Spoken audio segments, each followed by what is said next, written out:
Hey, horror fans! Once again, it is me, the horror Money G. It's time to review the latest, I guess you'd say, social media influence thriller horror film. This one, obviously, is called Influencer.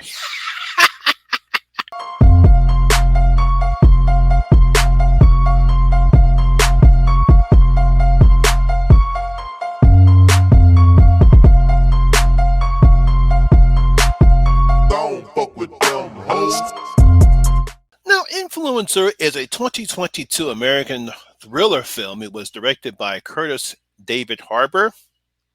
It was written by Tess, let me see if I can pronounce this right, Gundenkata and Curtis David Harder. The film stars Emily Tennant, Sarah Kenny, Cassandra Nunn, and Roy G. Saper. Now, in the film, while struggling on a solo backtracking trip in Thailand, social media influencer Madison meets CW, who travels with ease and shows her a more uninhibited way of living.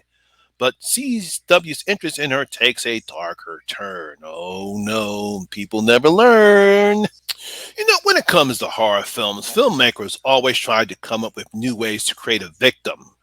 Someone needs to be saved from a slasher, a creature, evil spirits, or even themselves. Recently, the latest victims filmmakers have made in the horror films are social media influencers. Now, when I say that, I'm not talking about found footage horror films, even though they kind of have the same aspects. No, these are just typical films, not the found footage films, although some people think they're one and the same.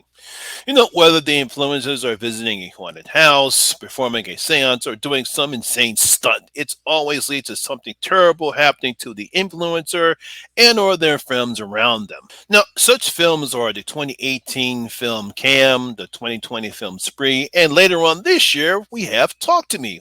All these has a premise where the influencer becomes a victim or they find themselves in a terrible situation where their lives are at stake.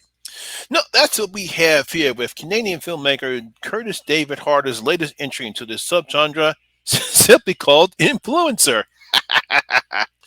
Now, we meet Madison, a social media influencer who's having a time of her life as she is on vacation in Thailand, promoting her brand and several advertisers.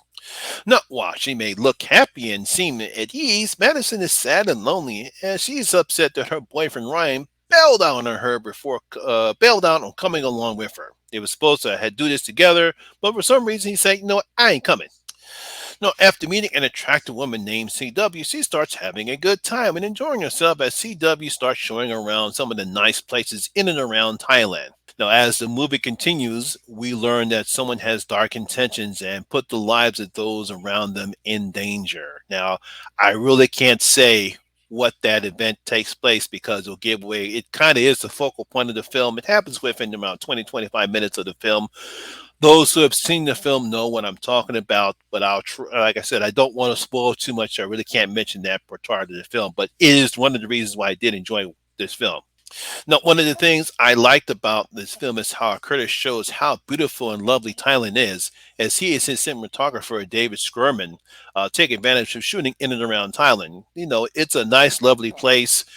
Shows some of the bustle aspects of Thailand and also some of the nice isolated places in Thailand. Makes you want to take a vacation there. It also sets the tone of showing what a lovely place the country is, while at the same time, we all know something bad is happening as well. So, in contrast to all the wonderful beauty and bustling place Thailand is, the events taking place in the film also leads to something deadly and cruel. And I love that aspect. Kind of sets the tone for the film. So, you got to give Curtis credit for doing something like that. Now, as with other horror movies of this subject, Curtis and his writing partner, Tess Goondakonda, shows both the good and bad side of social media and influencers. He also takes his time letting the audience get to know both Madison and CW before an event takes place and turns everything upside down. Now, when looking at this film, you already know that something terrible is going to happen based upon the premise of the movie. And if you've seen the trailer, you might think you have an idea that something bad is going to happen to somebody in this particular film. But again, I like the fact that he takes his time letting the audience get to know these two beautiful women.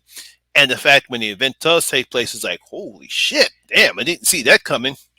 Now, I always give filmmakers credit for coming up with a twist that I didn't see coming, and it really ups the ante after that event takes place because it's like you kind of know something is going to happen, but you really don't know, and you really don't know why because they don't do anything or give any type of character development as the reason why this person is doing this to that particular person. Again, I'm not going to reveal who that is. You got to see the movie in order to know what I'm talking about. And it's not just the script that Curtis and Gudikani have written. It also mainly works due to the performances of Canadian actresses Emily Tennant and Cassandra Nod, as they have great chemistry together as Madison and CW, especially Cassandra, because she does a fine, great work of CW.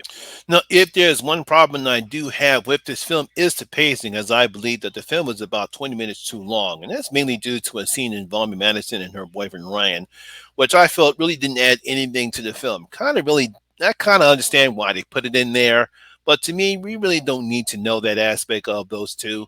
I think we have enough based upon what the film does. I would say after the second act of the film, what happens, we really don't need that aspect of the film. I think if we leave that out, then I think the film would be better paced. No, while nothing really horror happens, it's still a decent film with some nice scenery, good acting from the lead actresses, and a nice twist that leads to some very dark moments in the film. I really enjoyed this film. I want to thank once again my good friend Emma from Spooky Astronauts and Lee McCoy from Drum Drums. They've been talking about this film, asking why nobody is talking about it. So here you go. I'll be talking about this film, guys.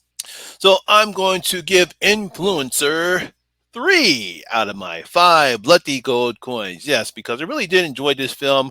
Like I said before, if you haven't seen it, please watch it. I believe it's airing on Shudder, so please go watch Influencer. I believe you guys really going to enjoy it. So that's my review of Influencer. Hope you guys did enjoy it. And if you did, please give me a thumbs up, like, and share because it helps help out with that YouTube algorithm. Have you seen Influencer? Please leave your comments in the comment section below and tell me what you thought about the film. Also, if you're new here, please hit that subscribe button, ring that notification bell. That way you'll be notified anytime when I put up new videos such as this one. Once again, my name's Lamont Smith, better known as the Horror Miser Money G, and always remember that horror rules. Now, I see you in my next video. Y'all guys stay safe out there.